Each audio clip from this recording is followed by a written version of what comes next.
serious, it requires the full attention of government, then he's got to get serious about getting a contract for these workers now. Hear, hear. The Right Honourable Prime Minister. Mr. Speaker, I do find it a little odd that I'm having to explain to a member of the NDP how collective bargaining works, but sometimes it takes time. And that work that's being done constructively at the negotiation table, including the fact that we put forward just yesterday an offer that aligns exactly with the recommendations of a third-party expert in this issue, that is the basis for a good deal moving forward that both respects our public servants and is fair for taxpayers. That's what we're going to continue to work on. Hear, hear. That's right.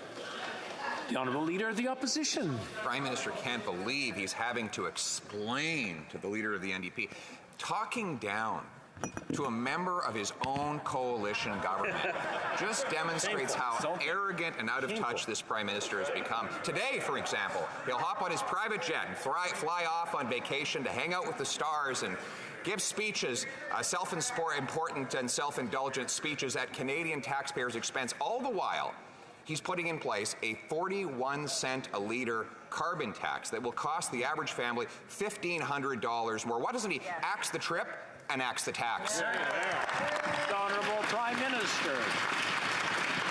$976, Mr. Speaker. That's what an average family of four in that member's riding will be getting this year with the climate action incentive.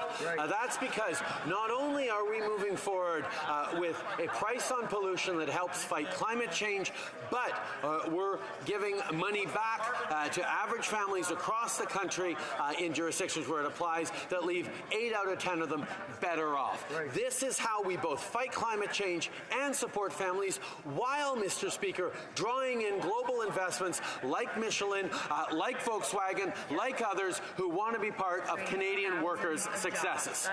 Leader of the Opposition.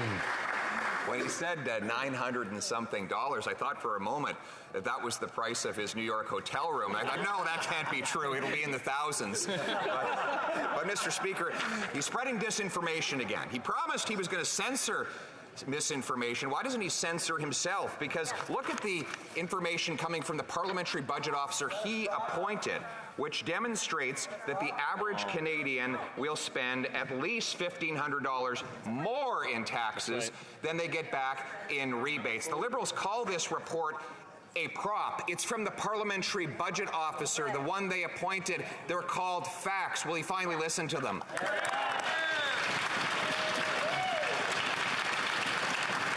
I feel like I'm explaining a lot today. If you're reading from something like I'm reading right now, it's something. It's a resource. It's a source. If I hold it up like this, it's a prop, and nobody wants to hold up a prop. The Right Honourable Prime Minister.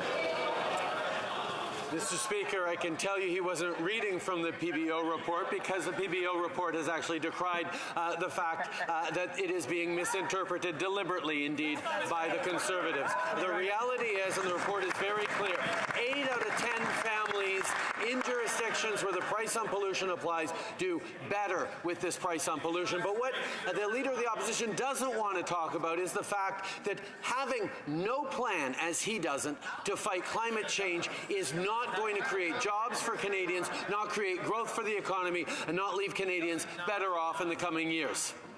The Honourable Leader of the Opposition. Well, it's now clear why he wants to censor the internet, Mr. Speaker. He doesn't want Canadians to go and find out which of us is telling the truth. It would be very easy for them. I encourage them to Google a distributional analysis of the federal fuel charge on the 2030 emissions reduction plan. Page 3. If you're out there watching, Google it now. You will see the Prime Minister is deliberately misinforming the House of Commons by stating that Canadians will be better off when clearly the average household will pay more than $1,500 more in taxes than they get back. Would the Prime Minister like me to have one of the pages send this document over so that he can read it? The Right Honourable Leader of the Right Honourable Prime Minister. Mr. Speaker, the Conservative government would still choose, the Conservative opposition still chooses to contend that there is no cause for inaction on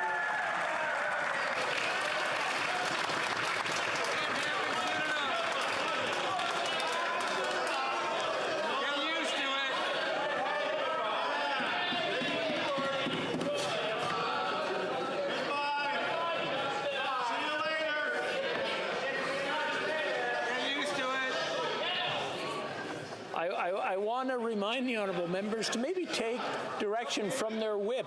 Just look at her or him, I mean, like, and just listen. You're good? Okay, I got your word for it. Good, I'll take their word for it. The Right Honourable Prime Minister from the top. Mr. Speaker, the Conservative Party of Canada continues to refuse to understand that you cannot have a plan for the future of the economy if you do not have a plan to fight climate change.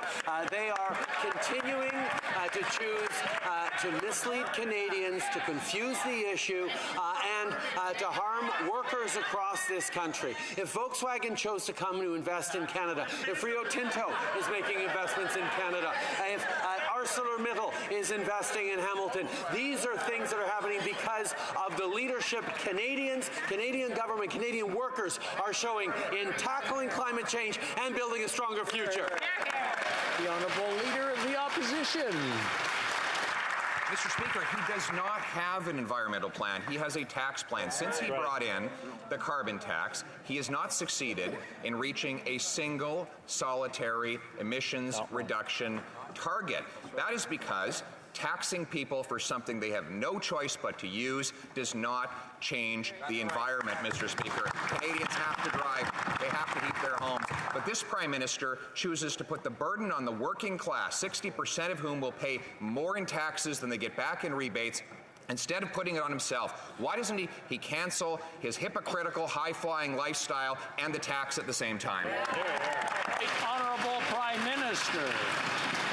Mr. Speaker, the Leader of the Opposition has a significant task ahead of him in convincing Canadians over the next couple of years that it would be better for them if we didn't fight climate change, if we didn't show leadership on the environment, if we didn't show investments in cleaner technologies, convincing people in St. Thomas that it is a waste of money to be investing in the Volkswagen plant.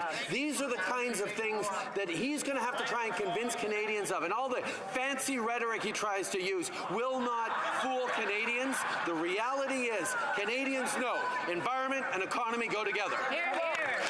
The Honourable Leader of the Opposition. The big task I have ahead is cleaning up the mess that he will leave.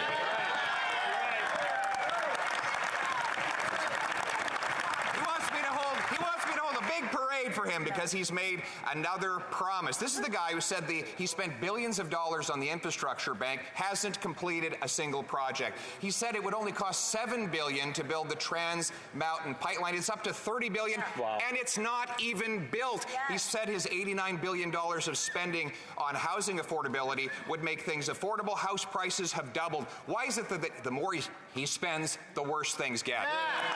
The Right Honourable Prime Minister. Mr. Speaker, we know the Conservative instinct is to cut. That's what the Conservative Party has always done. That's what the Conservative government did in years past, whether it was cutting veteran services, cutting initiatives that supported and fought child poverty, cutting housing programs, cutting pensions, cutting everything they could, because that somehow would lead to growth. Well, it didn't, Mr. Speaker. What has led to growth was investing in the middle class and people working hard to join it, cutting taxes for the middle class and raising them on the wealthiest 1%. The Conservatives voted against. Most recently, delivering dental care for low-income Canadian kids. Conservatives voted against. We will continue to be there for Canadians. The Honourable Leader of the Opposition. Continues to be in the way of Canadians, Mr. Speaker. He wants to bring in a 41-cent a litre tax on Nova Scotians that he claims will help the environment. Meanwhile, a project that actually would have helped the environment, the Sustainable Marine Project, which would have used tidal energy, the waves of the ocean, to generate electricity, that project has been cancelled because the Prime Minister's federal bureaucracy was too slow and incompetent to approve it. Now the company's getting up and leaving. So how does this sound? Why doesn't he get out of the way of Nova Scotians, let them generate clean electricity, and cancel the carbon tax on their back? The Right Honourable Prime Minister. Mr. Speaker, we've worked with provinces and initiatives and proponents across the country on historic investments in clean energy.